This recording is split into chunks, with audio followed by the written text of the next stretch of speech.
shape.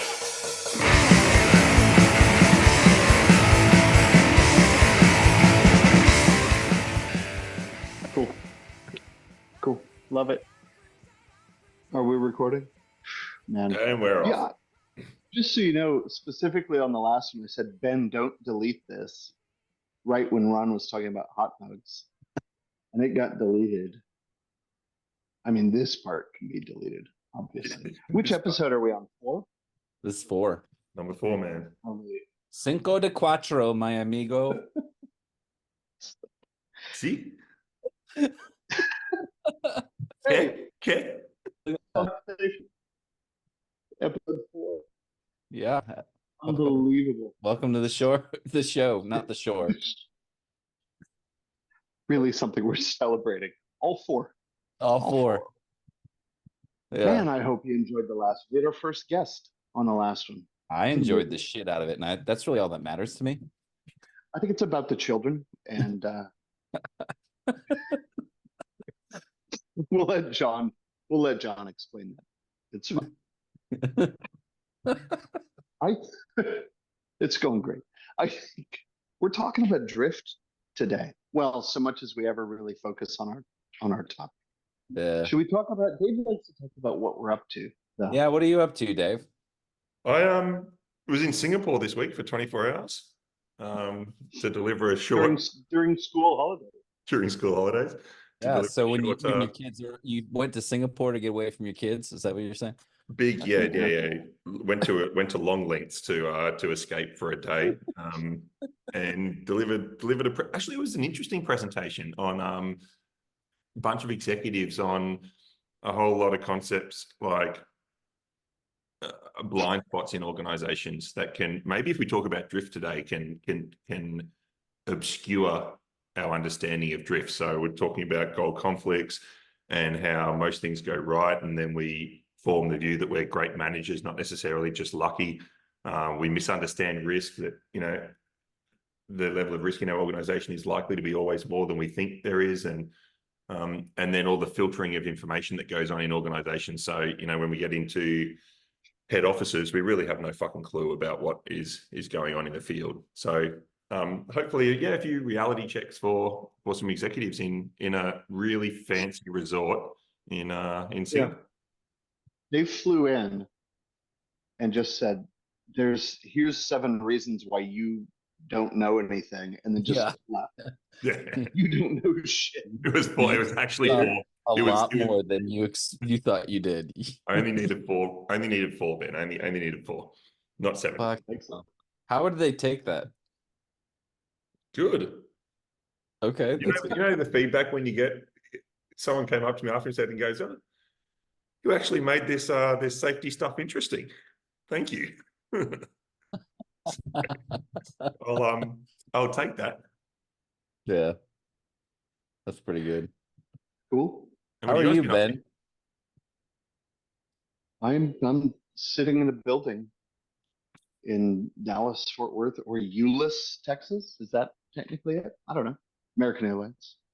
Yeah. Been here at their safety management forum.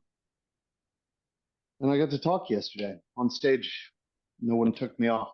It was cool. We talked about bullshit. Safety bullshit. Cool Nice. article.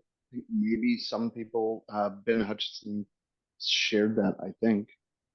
It's an article that came out this February about kind of balancing safety management or sensible regulation and then just bullshit tasks, which is a scientific term. Yes. But just a good description of the actual bullshit that goes with it. So the cool part was I followed the regulators who had been speaking for 4 hours. Oh, nice. Excellent. Oops. Was anybody still there? Or? Yeah. Well, the regulators it wasn't a room of regulators. It's a room of operators. Regulators were here. I think everybody understands that. I think even regulators, right? They have a shitty challenge to, I don't know, come up with something that applies to everyone and is still good. Yeah. It's probably a conversation, maybe even a whole episode one of these days, but I've found that too, where like problems that just everybody knows about, but nobody does shit about. Like, Yeah, like this Pretty- podcast. it's yes, it's pretty rare that like you're telling people, things like, oh my God, I didn't know that that was true. They often are like, yeah, that makes sense. Yeah, I've seen that. And, Yeah. Yeah, that's interesting. Cool. Pretty sad about, about a couple things that maybe don't produce results. You know what a frat is? Not a fraternity. A frat house. Like, Yeah. Flight risk assessment tool. It's sort of like a JSA kind of thing, but for airplanes. The airplanes, It's- the airplanes do them themselves. The airplanes, they do it. Fucking Yeah. smart plane. Smart You know plane. what they? Some good You have software. to give them a big fucking pencil to do it. Because You the know, they wings should are get big. software They that don't have actually, problems. they should get software that flies the planes instead of the pilots needing to do anything. It'd be weird. Yeah. Yeah. I think you just That's get fine. AI to do the JSA. It's perfect. There was a lot of conversation about AI today too. It's lovely. It's going to do everything. It's Ron's dream come true since safety professionals aren't necessary. Hey, Back on episode 2. All right. All right. Yeah. And That's All right, called a Dr. Hot callback. Dog. What do you do? what have you been doing, Ron? What's happening in your world, Ron? Yeah, man, like my whole world is just thinking about dissertation now. So I've heard you're having AI write that for you. Is that? Yeah, I'm gonna get some Chat GPT to do it. Well, yeah, so I had a meeting yesterday with my advisors, and I asked them, could I get this done in 50 days? And they said impossible. And so then I said, what if Chat GPT writes it? They didn't think Possible. they didn't Possible. think that was as funny as I did. But it's fine. But yeah, no, I'm working on that. I'm going to Hawaii next for funsies. Nice. Yeah, you are. Yeah. How many recordings should we schedule while you're there? Oh my God. I will give Twice the a thing day? is I'm trying to pack light, so I'm intentionally not packing any fucks to give. So yes, we should record a lot of episodes. Amazing. No? All right. We might Noted. just we could always we could always sub in a few episodes without Ron. Oh shit. Experiment. Who knows? The non-Ron episodes. The non-Ron. And then people can come back and say, we want more Ron. That's our peak. I don't know where we're going this from guy. here. I mean, how do I drop this mic? He got off the plane, no sleep, and he's just wound up with This the guy right jokes. here. Dave Probin, everybody. Dr. It does, Dave. Dr. Dave Probin. Broven. it does sound. You're all weak. I can't unsee this person holding a gun to your head like this, Ron, all episode. So That's fine. I'm just gonna go with it. I kind of like it because it almost looks like I have hair. oh, it does. No? A bit. Yeah, I get it. I get it. Sure. Yeah. Finger hair. I Sure. don't know is what you want. Sure. Yeah, that's great, Ron. Yeah, whatever first makes album. you happy. First album. Finger hair. And Should we- I did the 30th anniversary tribute that we talked about in last episode, Ron. You've had me listening to Green Day all week, so There you go, bud. So we know what Dave's been listening to. we do. And Ben, Yeah. you've had it looks like you've had the old 12 disc changer going in the back of the in the back of the car. Yeah, right back there with the bazooka bass cannon, whatever 90s subwoofer you had. Bazooka. I have not covered everything in the picture here. You know what I was listening to? I found a stockpile of. Do you know what Punkorama is? Yes. Compilations. Yeah. Yeah. I've got disc 21 from about 1997 or something. No, I think there's 10. I think there's only 10. No. Well, I found 1 through 9. Anyway, Millencolin is on there a lot, and I thought, you know what? I like Millencolin. Where are those guys from? Sweden? Whatever. Let's assume they are. Yeah, They're like, Sweden for Let's sure. go, dude. Sorry, Sweden. Ron, what do you Um, got on the Well, the old so I support said that, and engine? this is a true story, but I told Jeff Dalto. Do you guys know who Jeff Dalto is? Yeah, Yeah, I Yeah, told him heard of it. that It's a big deal. I would give a It's a big shout deal. out to the Replacements. They just released a new version of Tim. Um, but I've also been listening to the Super Suckers. You guys heard of them? A No. lot. Yeah, they're like a grunge trash punk rock band out of the Midwest. Sacrilegious Sounds of the Super Suckers, great record. Born with a Tail, rock and roll. Oh, Give the it- name of the record is Born with the Tail. No, Sacrilegious okay. Sounds of the Super Suckers is the name of the record. Oh, The song Born with the Tails. you were born with the tail. Okay. Well, I Speaking of mean, sort of you know, drifting from norms, what's that? Ron Ginn, Yeah. Born with the Tail. Drifted away from sort of normal stuff. All right, so five or 10 minutes in, we're going to start talking about something remotely relevant. Is that the plan then? Yeah. We just talked about like music and stuff. That's kind of something. That's like Yeah. 2/3. That's like 2/3 of our fucking name. How do you know how long? Like, I don't know how long we talk. It's just, He's our timekeeper. it could be anything. Ron, I think you picked Drift. I don't know that I did, but I'm happy to talk about it. So for a long time, I think you guys know this. This was the topic of my PhD research, so I've thought a lot about this topic. It's not anymore.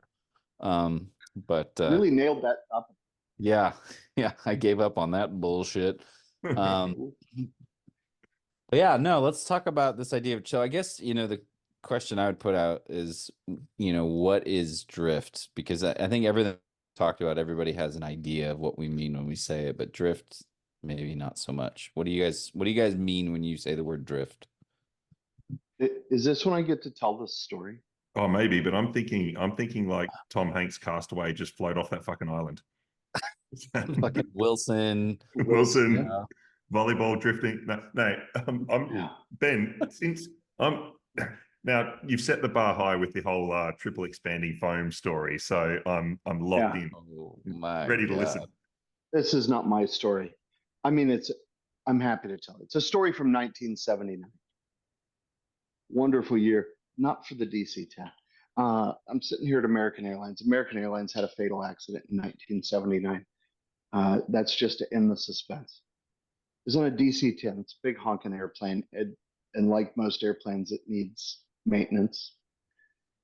And on the engines of this thing, to get the engines off was like a massive project. You had to ship this thing back and forth across the country to help do it. And so these guys in the maintenance shop said, I think we can build a cradle for this to pull the pylon and the engine off at the same time. That's the thing that hangs the engine on the wing with a forklift, which, as you know from my own experience, is a highly tuned machine. And it worked pretty well. Actually, it worked really well. So United and Continental were doing the same thing. They took this idea, it saved 200 man hours of maintenance every single time. You had to disconnect maybe 50, 60 things. That went down to maybe 20. This is huge. It's what you might call an innovation. And what the kids are calling. Sounds to me like the guys wanted to get to lunch on time. Yeah. Well, they were winning awards for this thing, right? Oh, You're wow. saving 200 hours. That's a big deal. I mean, the company knew about it. They're sharing it all around the industry. Yeah. But what happened on the airplane is this DC-10 takes off and the engine folds up over the wing and falls off. I'm not a technical expert. That's not, I don't think, correct. And what they found was in the process of doing this without the sort of planned on jig from the manufacturer, is a forklift, which is not a precise instrument, would every once in a while move this thing up and it didn't line up correctly and it fatigued these bolts. And the thing I always think about with drift is it's really hard for me to think of it directionally, which is the way it's usually portrayed, right? It's this drift toward failure is the way you hear it all the time. Yeah. But the crazy thing to wrap your head around, at least for me, is this was improvements. I mean, these folks were innovating at work. They were being rewarded for this kind of thinking. And it was a really good idea until it wasn't all of a sudden. And then there were assholes that were cutting corners. Yeah. I mean, that's the thing that I really wrestled with about drift. And it's not a story about me throwing hammers at triple expanding foam, but I think it's a or hot dogs. It's a good example, at least for me. Data, Yeah. up or down, sideways. Yeah.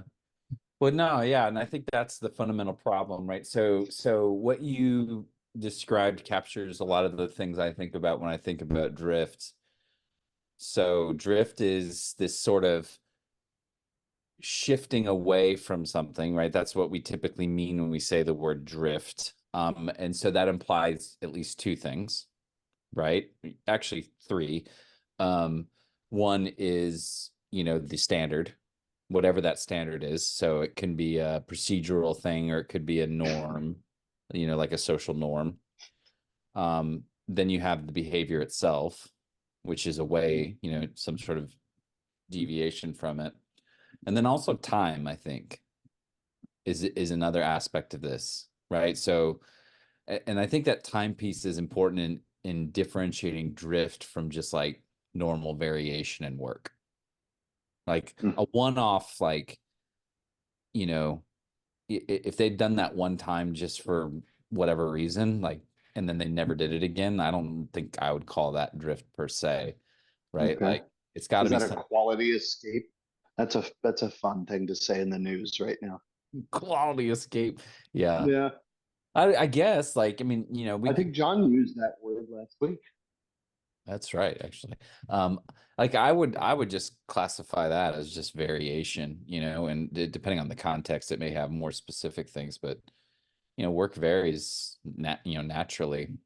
It's that kind of persistent shifting over time, right? That, so like the definition I used when I was doing my PhD is like the persistent adjustments of practice away from some prescribed, standard or norm, I don't know. Does that, Yeah. That's a really nice definition. you Yeah. like that? I They think should I I- love it. do for that. I think I might have That'd save been- me a lot of fucking time.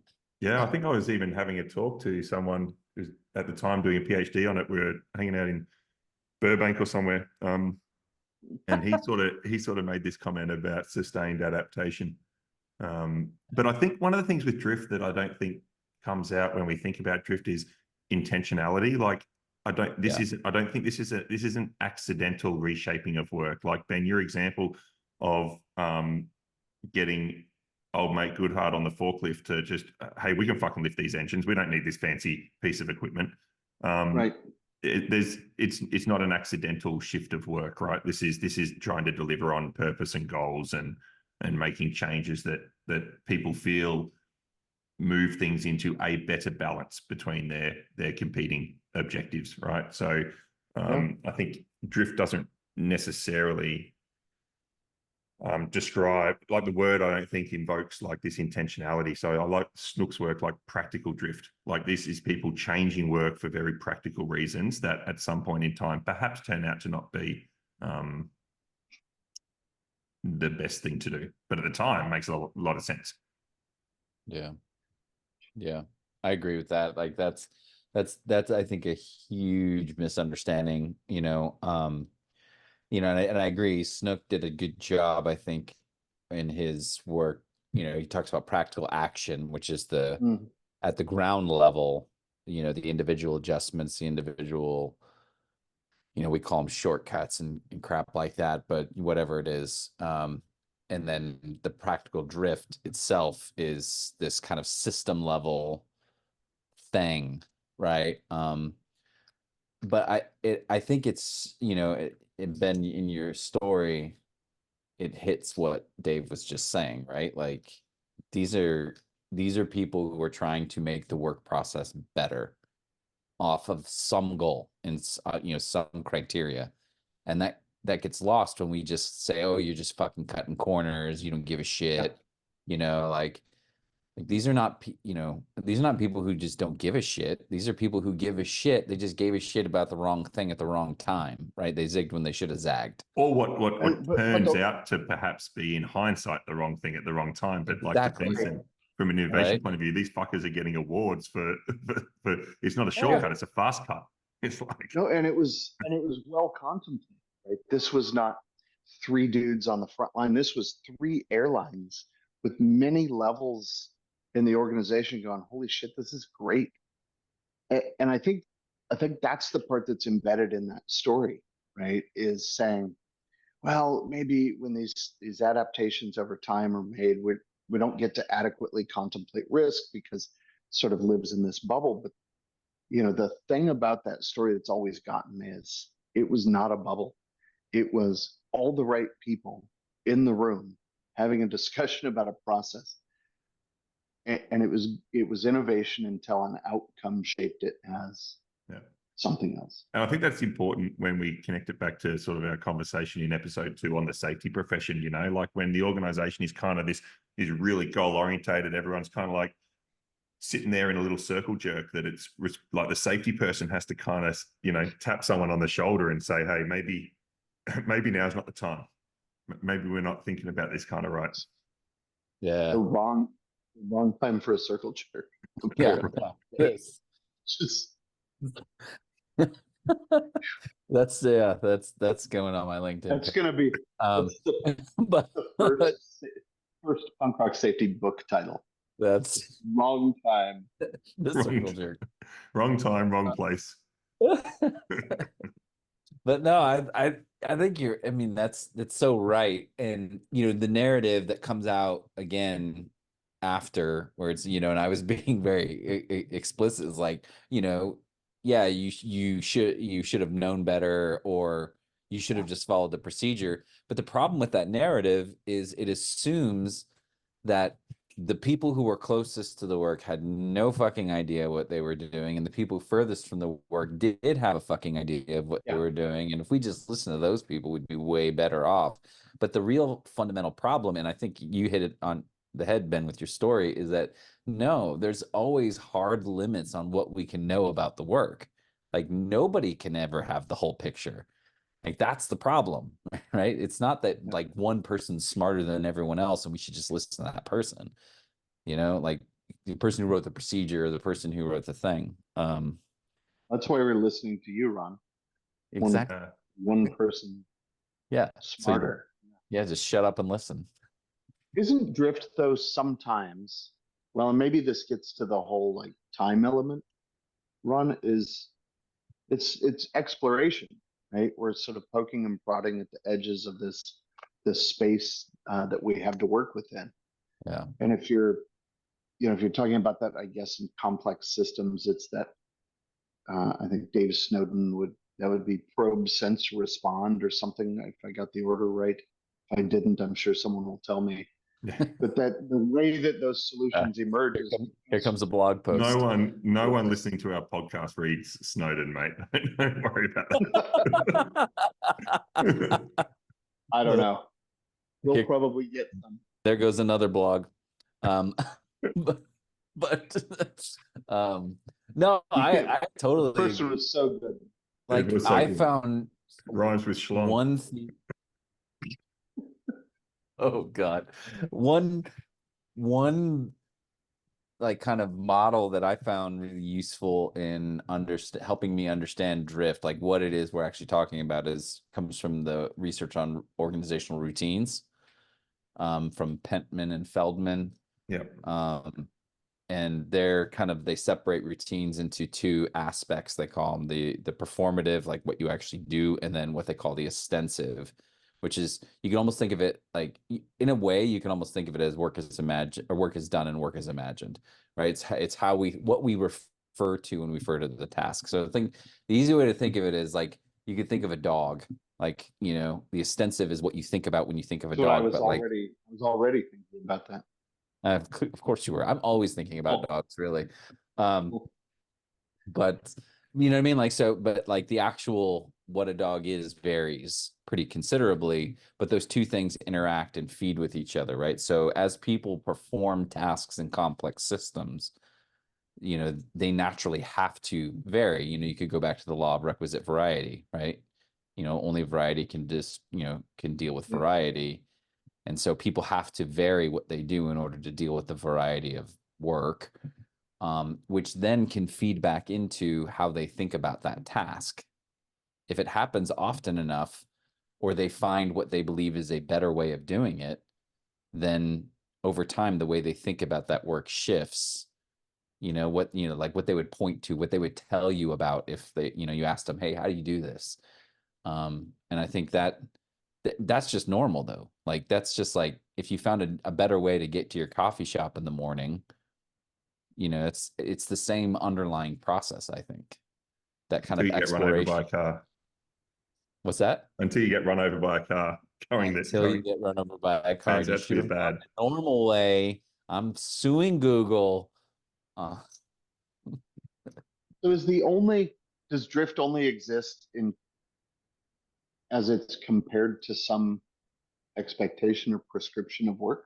Because this is the discussion I think that people have as they're trying to come up with, they may have seen a talk, they've heard something or read an article about this idea of practical drift or drift into failure, or those things that a lot of folks have Like heard. normalization of deviance and shit like that.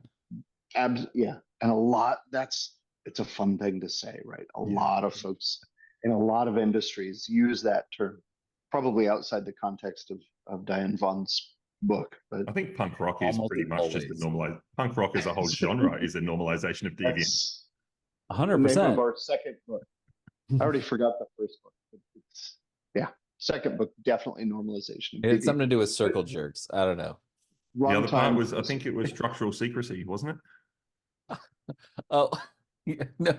The name of the book that we're gonna write, not the book that she wrote. Oh, I don't think not the Well, challenge. The Dave challenge of Vaughn wrote a launches. book about. her first book was not Rugtime for a that wasn't it. I'm There's confused. another blog Like- post. Uh, that line that's representative of prescribed work or expected work, whatever you want to call it, right? Drift is only something relative to that.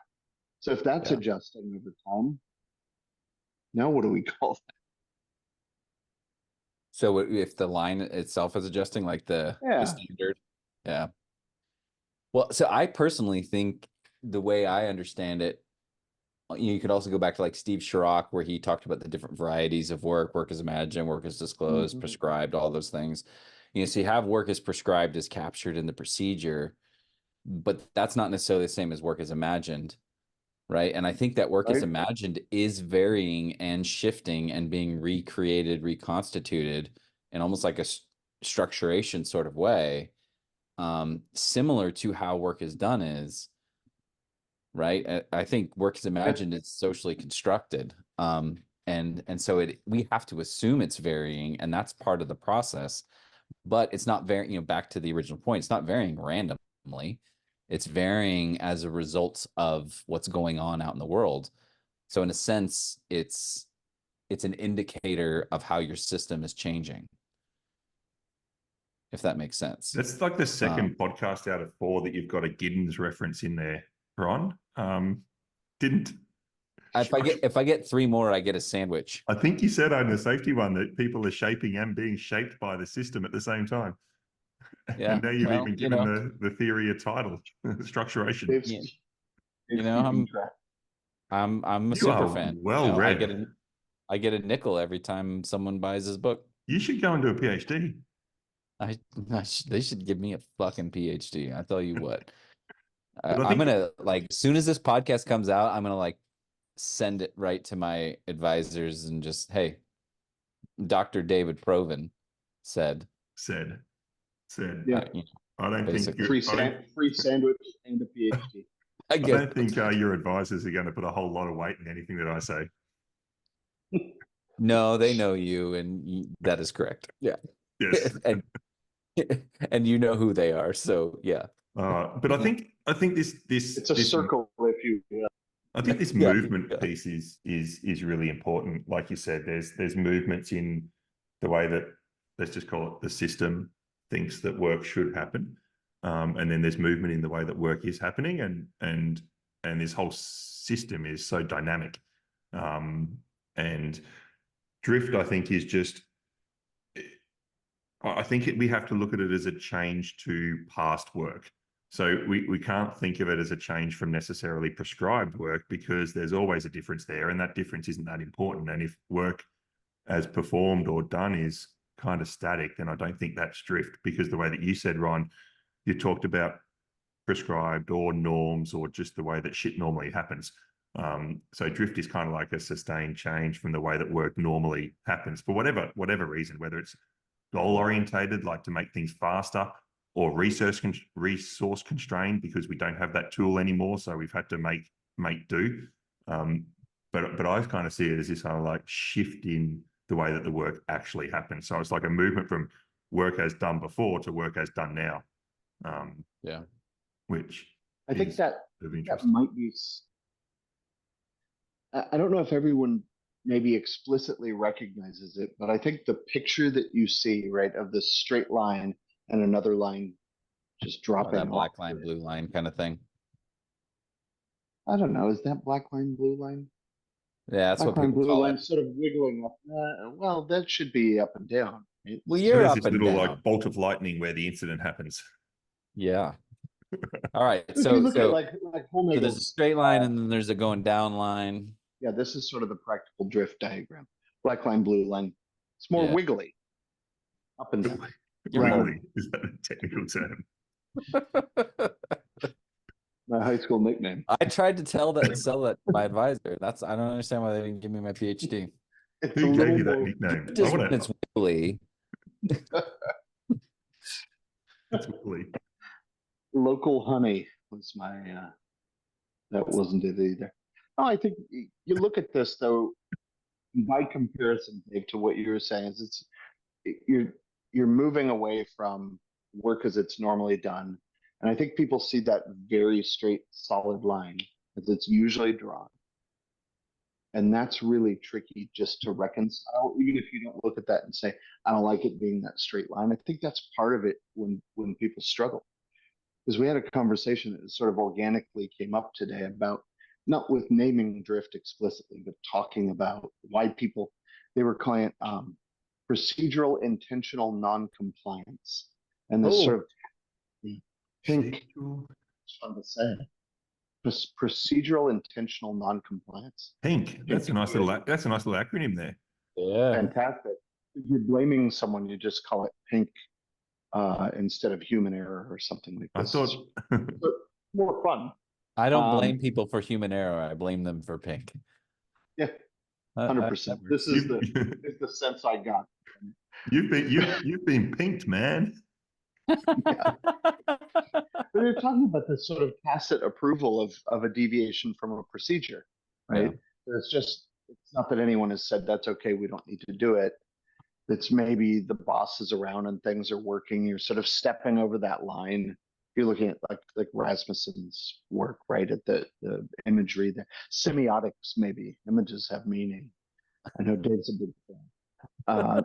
Stepping over the line and coming back and nothing has happened, and sort of trying to sort out where failure might be. Yeah. So Yeah. How then is drift Wiggly. different? Wiggly. How is it wiggly? How is it wiggly? But how's it different from continuous improvement? That's exactly. Yeah. It's Now let's end it there. Let's end it there. And by the way, boys, this podcast hasn't been very punk rock. So it's 8 o'clock in the morning. Oh, I'm 90s Jim Beam. So you guys haven't. There's been no Elon Musk, Joe Rogan smoking joints Not on yet. the podcast. There's been nothing yet. So I brought cans. Only episode 4.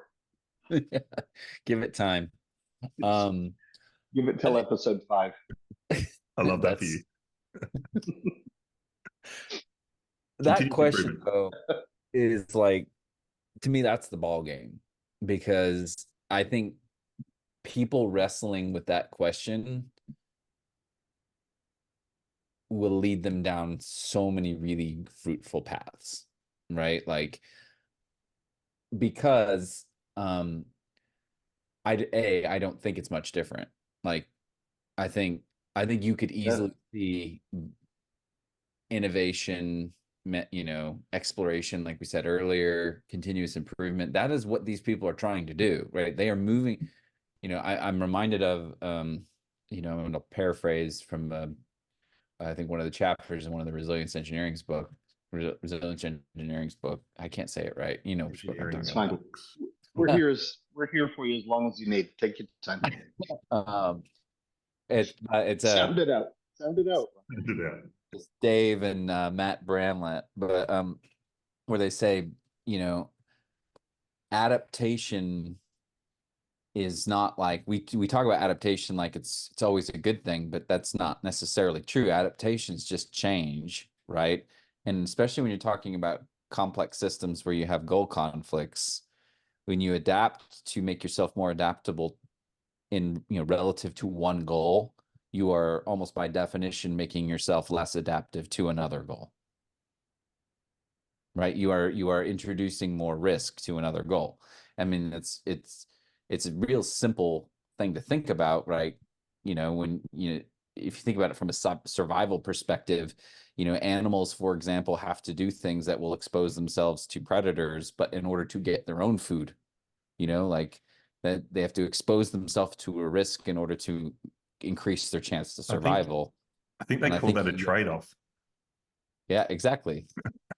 Yeah. Exposing yourself and predators typically leads to some other discussions. It might have actually been the predator exposing themselves. Yeah. But that's like, when you think of it that way, then like continuous improvement, you start to realize, okay, continuous improvement as a linear project makes no fucking sense. Because by definition, you will make yourself more vulnerable to something else if you do that. Is anyone else thinking about flamingos and alligators right now? No, but I saw that shirt. You just almost broke me. Where the fuck did that come from? Well, you talked about animals needing to expose themselves to risk to get food, and it's the whole, I'm going to go down and drink some water and then get eaten by an alligator at the same time. You know what? Oh, actually, I was thinking of something similar. I wasn't thinking of flamingos and alligators, but I'm glad you brought that home. And I'm wearing the pink shirt, the old the safety is sexy shirt. So Yeah. Is that mirrored? Yeah. Is that mirrored? Is that reading backwards? No, it looks good for us. No, yeah, I can see it. Looks wrong for me. Anyway, shockingly, you didn't pink. fuck it up. So there must have been some semiotics non-compliance. flamingo reference going on in the semiotics. Yeah. This is too bad because we're gonna get picked on about semiotics, which is, I mean, it's just a lovely science. It is a lovely science. I agree with that. I love that for them. But yeah, so I mean, like, I think if that's true, then understanding drift means you have to rethink continuous improvement. Okay. In my mind, does that make sense? Yeah, because how do we? Because a lot of, I think the way that we would think about improvement and drift, because drift kind of sounds negative, and we can judge it, I guess, by outcomes. And so in Ben's story at the start, great continuous improvement, 200 person hours, like this is absolutely perfect.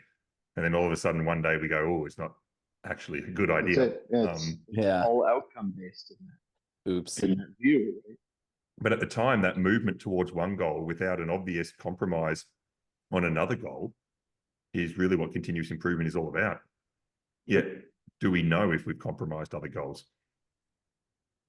I mean, look, using a forklift instead of an OEM, like proper engineered jig may need a risk assessment. you might be able to get to it, but not always. Yeah. And I've painted this picture maybe of this thing being some rickety deal, but it's, in that case, it was really well put together. There were just some things, those unseen trade-offs, right? There's some risk there that we didn't contemplate. So Yeah. Ron, know, practically, I- how far did you get thinking about drift before you changed topics? Because I'm really interested in how do we long- look for it? How do we try to evaluate it? Decade. What do we of the do decade. with it? Sorry? Of that 10 years, of 10 that decade that you spent, how many of those 10 years? I drifted through devoted- several years of my PhD. Like But how do you fucking- how do you look for it? Like 6 years. 6 years. It's a lot of Um, drifting. You're a drifter. I'm a fucking drifter, my friend. Like a castaway, just hanging with a volleyball. Like, to me, so how do you look for it? What do you do about it? That kind of stuff. Those are the, as I've heard in some other podcasts, practical takeaways. If Always nothing helpful. else, we should copy Love it. Love it. actual podcasts. I love Share, it. subscribe. Tell your friends. Smash that like button. Smash that like button. That's right. Smash that like button. No, so I mean, I honestly, I don't have any firm prescriptions. I think though, if you take some of the pieces that we've talked about, a couple things pop out at me is really important. What the huge headline that I think is critical is there has to be robust processes to understand everyday work, relative, and kind of calling back to our previous episode. It can't just be go out and try to correct the workers. I think you have to start to see how people are adjusting and adapting as an indicator of what they're adjusting and adapting to. Right? So in that moment, they are responding to a set of pressures and a set of, conflicts and trade-offs and things like that. And so their adaptation is an indicator of those things, not an indicator of what's just going on in their heads. And I think that, once you know that, then that can open up some possibilities about how we can manage that, because it could be that it's just a one-off, or just random exploration, variation. Random's not the right word, but but it could also mean that there's an aspect of the system that is not being properly managed or handled. Yeah. Right. And so as a result, people need to develop a covert part of the system in order to manage that part of it, if that makes sense. Yeah. That's what I think. I think another thing that I always also think is important is that when we think about work, there's a tendency to think about the people doing the physical work. All right. So the people with the hard hats or the vests or the joysticks in their hands in the aeroplanes, whatever those people at the front of the plane do when they're not drinking coffee. They're playing video games? What the I fuck? think so, man. It's it's just like houses get bigger, houses get smaller, houses get bigger. They're just watching movies on the screens. Yeah. But work is happening everywhere in our organization. And so this drift that we're talking about and these adaptations is happening in engineering departments and procurement departments and finance departments and human resource departments and safety departments, right? And so in a complex system, we kind of want to understand, if we think of the things that are shaping the physical work is almost like at the end of the sausage making machine, right? And this is where Ron comes in. Wrigley, very wriggly. This is the hot dog. But what you Hot dog. But I think you're so right, and the frustrating part Thank you. about it. Well, You don't have to tell him. I wasn't talking to you. I was talking to Ben. No. Thank you. I've said nothing. He didn't say anything. He didn't say anything.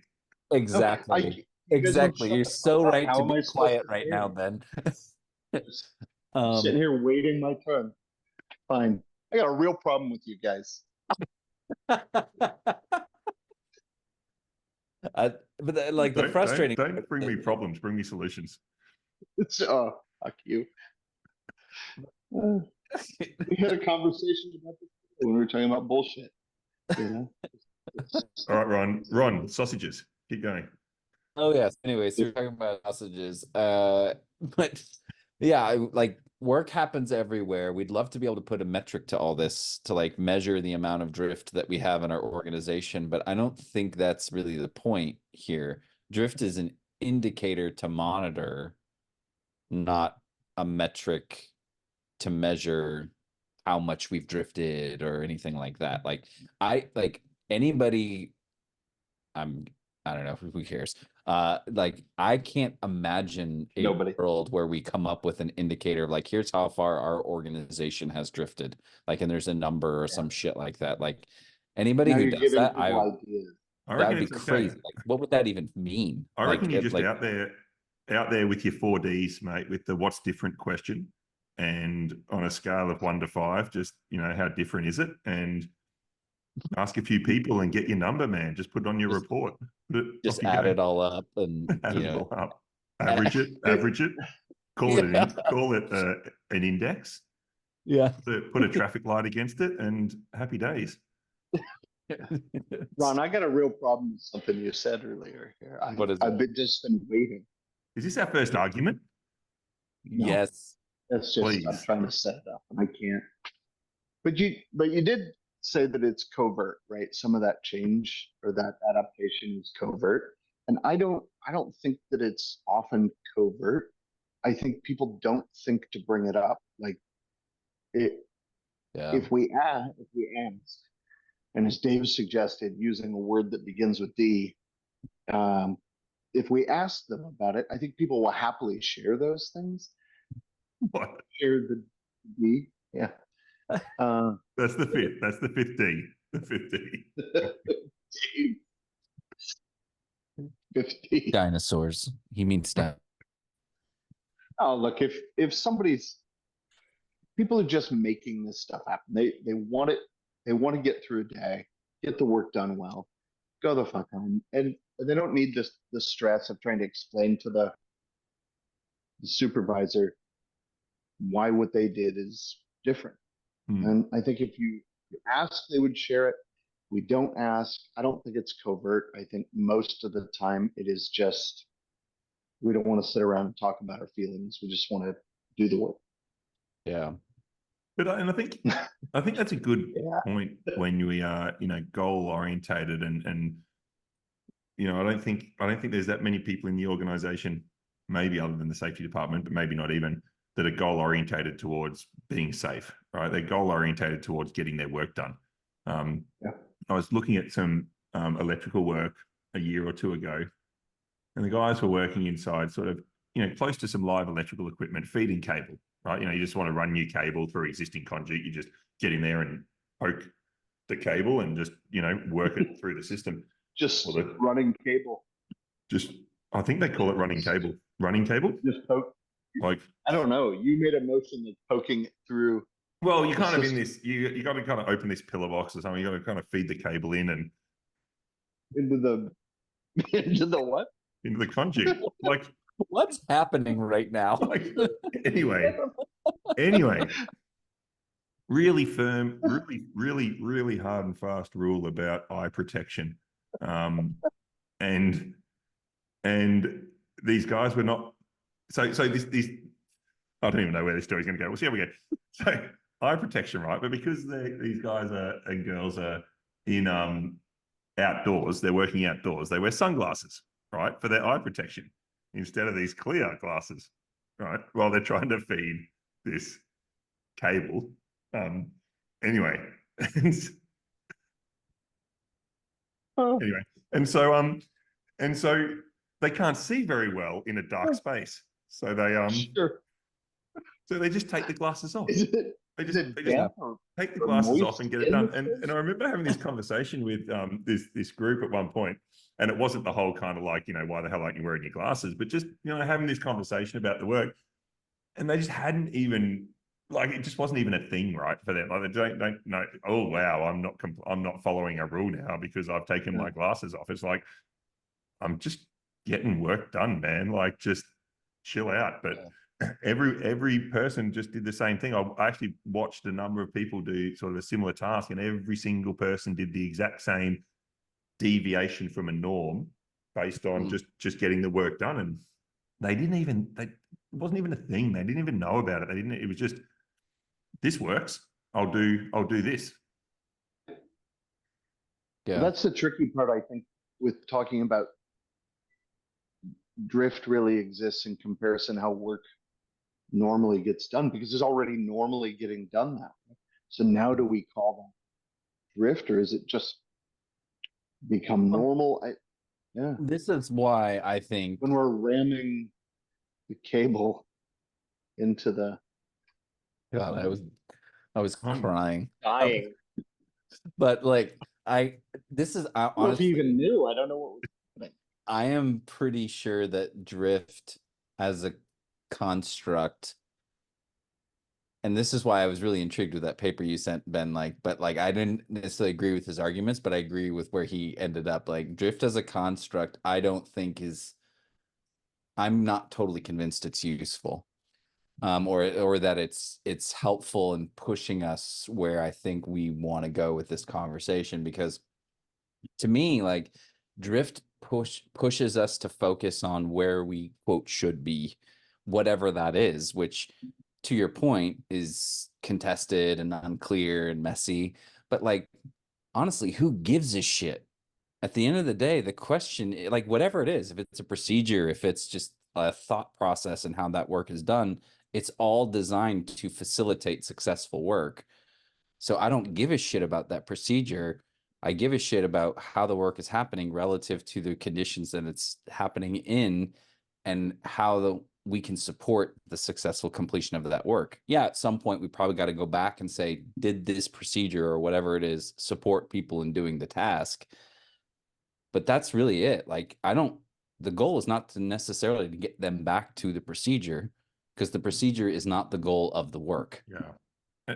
And I think that's why, I guess That's our soundbite, by the way. Don't ruin it, Dave. That's the one we put out. Ron sounding smart. So just, we want a few How do you seconds. drop this fucking mic?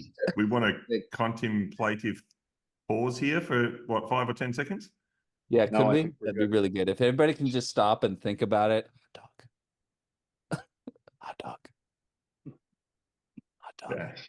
Hot dog. I'm gonna silence. But I think that's why I mentioned continuous improvement, because I think the language of drift, like you said, Ron, it's the whole concept of drift is very normative in a sense of, like you said, what it should be, and we worry more about what is, not what should be. And I like the way you described what is matching the conditions and situation. It's like, this is the way shit happens, and are we okay with that? Like, that's kind of the goal, or the focus of these one of the safety things professionals from episode 2. Yeah, one of the things I started focusing on a little bit is looking at drift as a form of innovation, and how maybe the innovation literature can inform that. Because, like, how do organizations manage innovation to take advantage of, those things and spread it, be successful with it?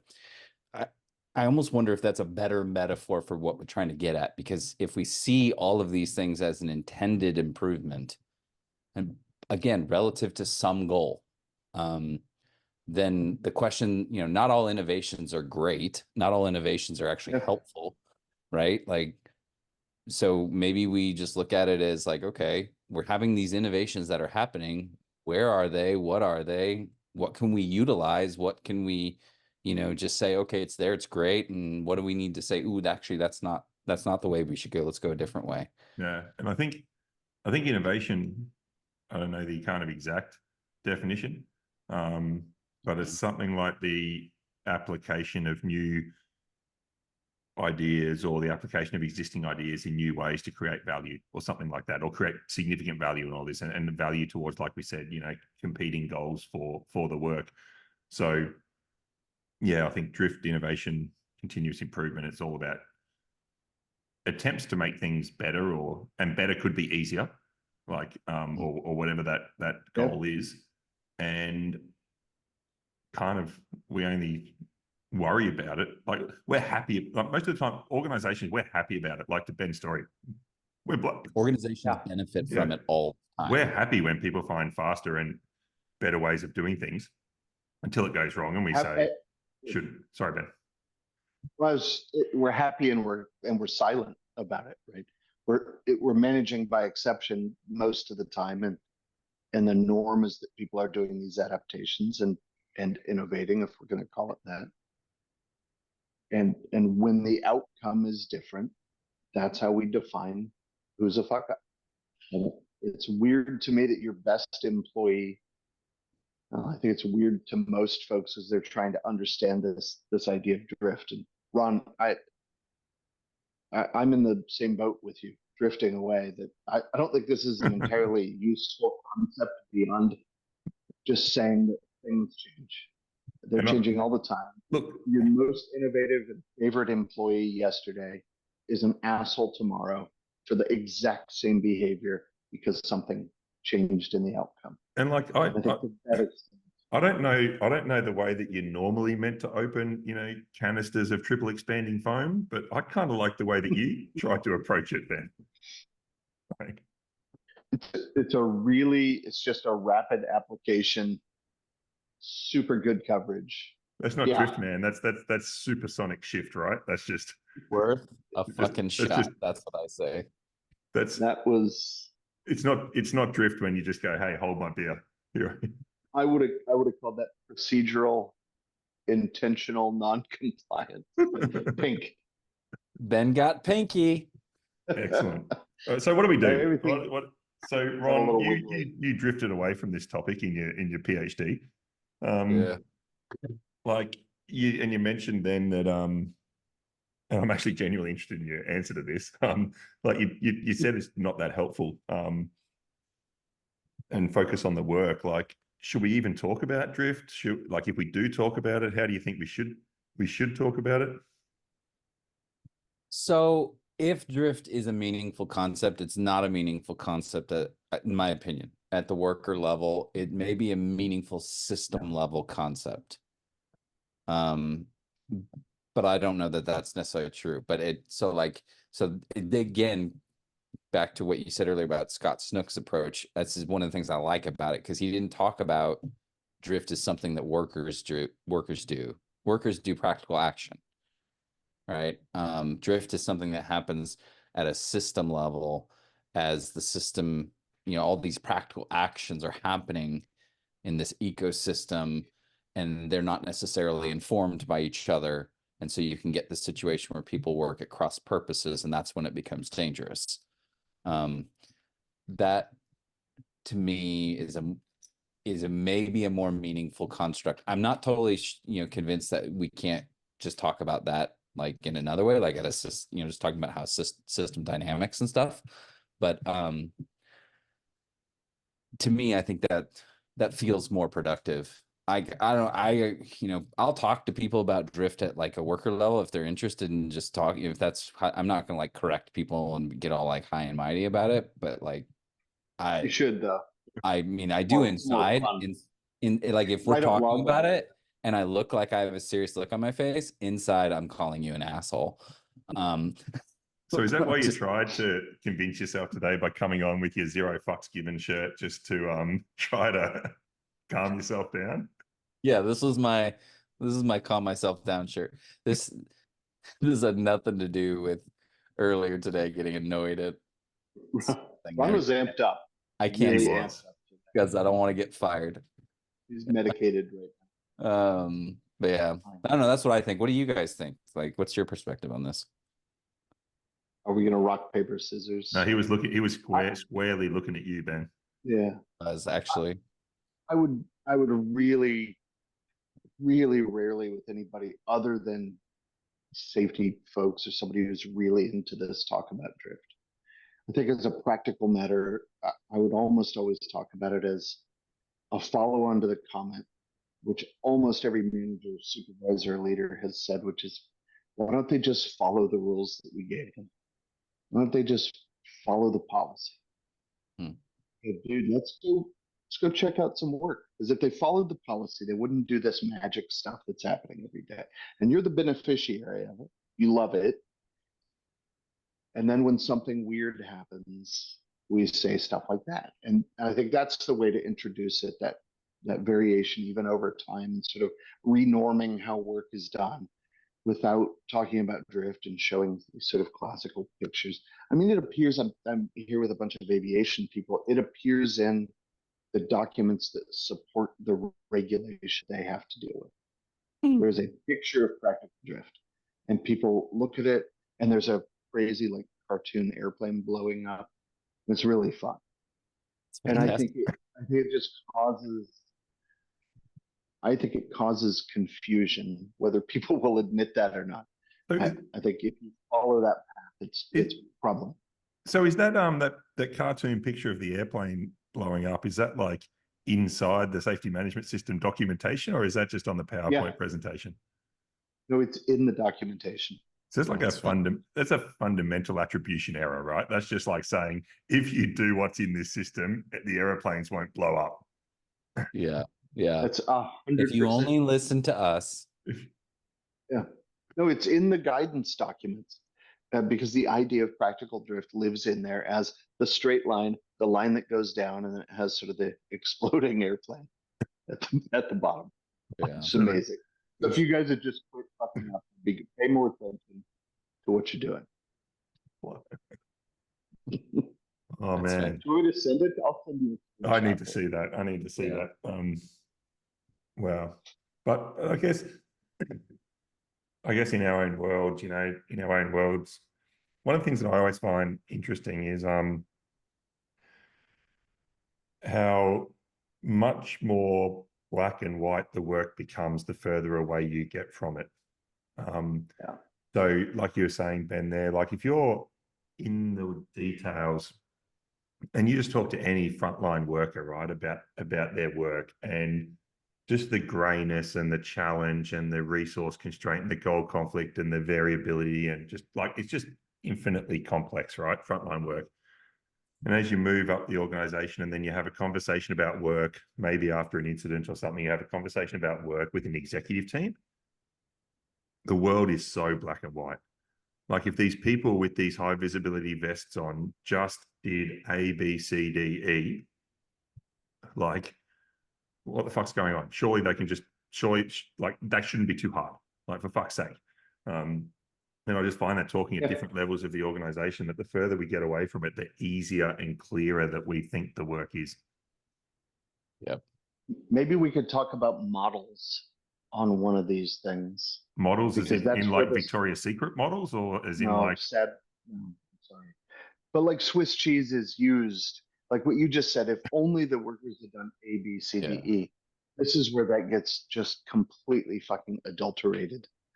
Is you go, yeah, see, these are the layers, and they made these holes in it, and that's why the little pointy arrow went through. And I think on they that needed the holes. Also, they needed the holes to run their cable, and like, yeah. I think there's also an exploding airplane at the end of that arrow. This is going to be, when you said models, I didn't initially think of Jim Reason, right? That didn't happen straight away for me. 100% did. Damn, Jimbo. Why would you not think about? It's really weird.